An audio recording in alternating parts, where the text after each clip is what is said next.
Welcome to OLevels Economics Unit 17 Households. Households play a vital role in the economy because their decisions about spending, saving, and borrowing affect overall economic activity. However, households do not all behave in the same way. Some spend large amounts of money each week, while others spend very little. Similarly, some households save regularly, while others are unable to save at all, and levels of borrowing also vary. These differences arise mainly due to variations in income, wealth, confidence, age, tastes, and financial responsibilities. Understanding household behavior helps explain changes in consumption, saving, and borrowing in an economy. Households spend money in order to buy goods and services and to maintain a certain standard of living. Major areas of expenditure include food, clothing and footwear, housing, gas, electricity and water, transport, consumer durables such as televisions and washing machines, and spending on entertainment and leisure. The most important factor influencing the amount households spend is disposable income, which is income after tax. As disposable income increases, total spending usually rises because people can afford to buy more.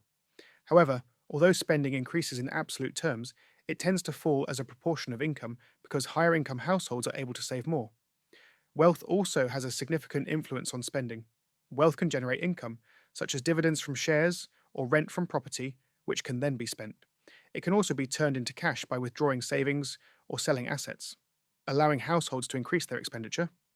In addition, wealth can be used as security for loans, making it easier for people to borrow and spend. Finally, changes in wealth affect confidence. For example, when house prices rise, households feel richer and more optimistic about their financial position, which often leads to higher spending. This is known as the wealth effect. Confidence itself is a key determinant of household spending.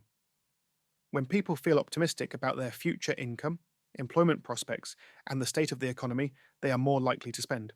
In contrast, if they are pessimistic about economic conditions, such as during a recession, they tend to reduce spending and increase saving. The rate of interest also affects spending. A rise in interest rates makes borrowing more expensive and encourages saving, which reduces consumption. Although savers earn more interest income when rates rise, this increase in spending by savers is usually smaller than the reduction in spending by borrowers. The distribution of income also influences total expenditure in an economy. Lower income households tend to spend a higher proportion of their income than higher income households. As a result, a more even distribution of income or a transfer of income from richer to poorer households is likely to increase overall spending. Advances in technology can also raise spending by encouraging households to replace existing goods with newer and more advanced products, even if the older goods are still usable. Disposable income can either be spent or saved. Very low income households are often unable to save because all of their income is needed to buy basic necessities such as food, clothing, and housing. In some cases, households may spend more than their income, a situation known as dissaving, which involves using past savings or borrowing. As income rises, households are able to both spend and save more. While total spending increases with income, the proportion of income spent falls. This proportion is known as the average propensity to consume, or APC, which is calculated by dividing consumption by disposable income. Different income groups also show different patterns of expenditure. Poor households spend a larger proportion of their income on necessities such as food and clothing, while richer households spend more in total on these items, but a smaller proportion of their income. Higher income households spend a greater share of both their income and total expenditure on luxury goods, consumer durables, entertainment, and services. Similar differences exist between countries, with poorer countries spending a larger proportion of income on necessities and richer countries spending more on luxuries and services. Spending patterns also vary within income groups due to differences in household size, tastes, and age. For example, households without children often spend more on recreation, retired people spend more on heating, and younger people tend to spend more on clothing and entertainment. Saving is the part of disposable income that is not spent. There are two main forms of saving. Contractual saving involves a formal agreement to save regularly, such as pension schemes and insurance policies. Non-contractual saving includes placing money in bank accounts, buying shares or government bonds, and investing in property. Non-contractual saving tends to vary more over time and is more sensitive to changes in interest rates than contractual saving. People save for many reasons. Some are target savers, saving to reach a specific amount for a particular purpose, such as buying a car or a house. Others save to provide income during retirement, to support their children's education, or to leave an inheritance. Many people also save for precautionary reasons, to deal with emergencies or unexpected expenses. Some save to increase their income through interest payments or to benefit from capital gains if the value of assets such as shares or property rises. Saving is influenced by several factors. The most important is income, as both the amount saved and the proportion of income saved increase as disposable income rises. Wealth also makes saving easier, while higher interest rates generally encourage non contractual saving by increasing the reward for saving.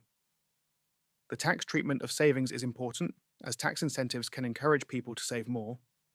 The range and reliability of financial institutions also matter, as people are more likely to save when they trust institutions to protect their money.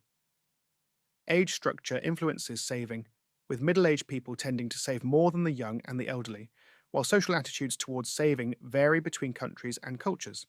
Saving rises as disposable income increases, and the proportion of income saved is known as the average propensity to save, or APS, which is calculated by dividing saving by disposable income. Since the disposable income can only be spent or saved, the average propensity to consume and the average propensity to save always add up to 1. Borrowing allows households to spend more than their current disposable income by transferring money from savers to borrowers.